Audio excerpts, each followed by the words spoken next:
Senator Ron Wyden of Oregon, left the ranking member on the Finance Committee, and other senators met with President Trump at the White House this month. Doug Mills, The New York Times, Washington. Republicans will pitch their tax bill this week as a gift to the middle class, but Democrats will call it a Trojan horse, a windfall for big business and the rich, dressed as a tax cut for workers. The tensions over who will benefit from the sweeping tax rewrite were on display during an hour-long meeting last week between President Trump and Senate Finance Committee members. Democrats who attended, including many whose states Mr. Trump won, said the president agreed with every point raised on the subject of tax cuts for the middle class. At the end of the meeting, Senator Ron Wyden of Oregon told Mr. Trump that the tax bill Republicans were drafting would not deliver on his promises to the middle class and would instead benefit corporations and high earners. Mr. Trump looked at his top economic advisors, waved his hand, and said, "Take care of it," Mr. Wyden recalled in an interview. Democrats have little expectation Republican lawmakers will take heed when House lawmakers introduce their tax bill next week.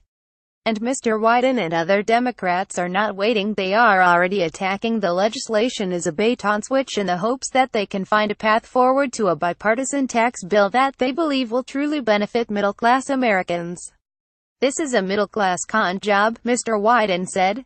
Democrats hope that by killing the Republican bill, they can work with Mr. Trump to craft bipartisan legislation that achieves a middle-class tax cut. "There are areas where we can come together," said Senator Chuck Schumer, Democrat of New York and the minority leader, "but there's no way we can come together on raising taxes on the middle class. That's the Achilles heel of their bill." Republicans are putting the middle class at the forefront of the discussion of their plan to pass the most sweeping rewrite of the tax code in a generation. Their primary claim is that cutting taxes on businesses, including lowering the top corporate tax rate to 20% from 35%, will generate large wage gains for American workers. House Speaker Paul D. Ryan, Republican of Wisconsin, told reporters on Thursday that the entire purpose of this tax bill is to cut middle-class taxes. But he warned earlier in the week that, to meet Democrats' demands to avoid cutting taxes on corporations and wealthy individuals, we would basically have to destroy the growth elements of this tax reform plan. Republicans argue that lowering the tax burden on businesses will generate economic growth to help offset the cost of the plan. Senator Mitch McConnell of Kentucky, the majority leader, suggested in an op-ed on NBC.com this month that antipathy towards Mr. Trump was keeping Democrats from joining the tax effort. Here in the Senate, the need for tax reform is loudly supported by Democrats, or at least it was, until the last election, he wrote. Crucial details of the House and Senate versions of the plan are still unknown, in part because Republicans are struggling with how to pay for the tax cuts they are envisioning. Lawmakers have cleared the way for a $1.5 trillion tax cut and now have to find a way to stuff the trillions of dollars of cuts they envision into that hole, by offsetting those cuts by ending tax breaks and employing accounting maneuvers to reduce their costs. Many of the details still in flux are important because they would affect middle-class taxpayers directly, including the boundaries of income tax brackets, the size of an expanded child tax credit and the fate of some deductions that Republicans had targeted for elimination, such as one for state and local taxes paid. A framework for the plan, released by Republican leaders in September, calls for cutting corporate rates, nearly doubling the standard deduction for individuals and couples, reducing the number of individual income tax brackets to 3 or 4, from 7, overhauling the way in which the United States taxes multinational corporations and taxing so-called pass-through entities, which are businesses whose owners pay taxes on profits through the individual tax code, at a rate of 25%. Depending on how the details are filled in, such a tax bill could reduce income taxes on nearly all middle-class families, or it could raise them for millions of middle-class families, by eliminating deductions and other tax breaks and not reducing rates enough to make up for that. Publicly, Republicans have long said Democrats should, and will, vote for their tax bill. Mr. Trump has sought to pressure, in particular, a handful of Democratic senators from states he won, including Joe Manchin III of West Virginia, Heidi Heitkamp of North Dakota and Joe Donnelly of Indiana.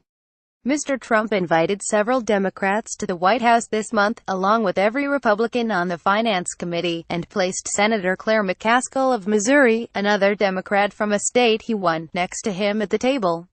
Before the meeting, Mr. Trump joked that he expected to get unanimous support from Democrats on the bill. The Democrats left pleased with the president's talk. "He said all the right things there," said Senator Sherrod Brown, Democrat of Ohio, who delivered copies to Mr. Trump of two tax bills focused on the middle class that he is sponsoring. He said, over and over, "This is a middle-class tax break. This is not for rich guys like me." In the House and Senate, though, Democrats say they have had little input in drafting the tax legislation. Republican lawmakers have been meeting in recent weeks, in both chambers, to hash out the final language for the legislation.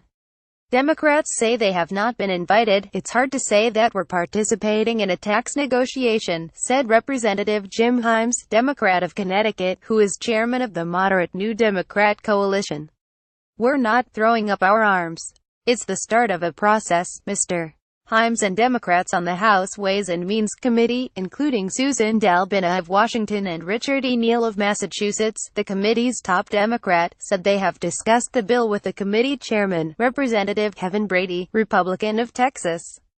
But, they said, Republicans have not agreed to some basic Democratic requests for the bill, including that it not add to the federal deficit.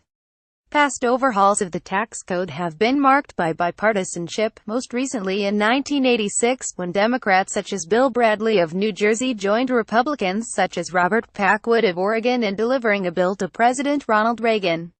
In recent years, Mr. Wyden has written two sweeping tax overhaul bills with Republican Senate colleagues, first with Jed Gregg of New Hampshire and then with Dan Coats of Indiana, who is now the Director of National Intelligence.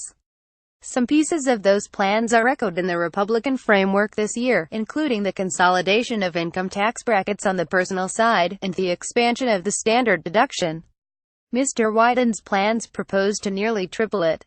But Mr. Wyden is sharply critical of the bill Republicans are drafting now, which he said includes gifts to big businesses and the wealthy, funny math for budget scoring that will assess the cost of the plan, increased deficits and a bunch of false promises to the middle class.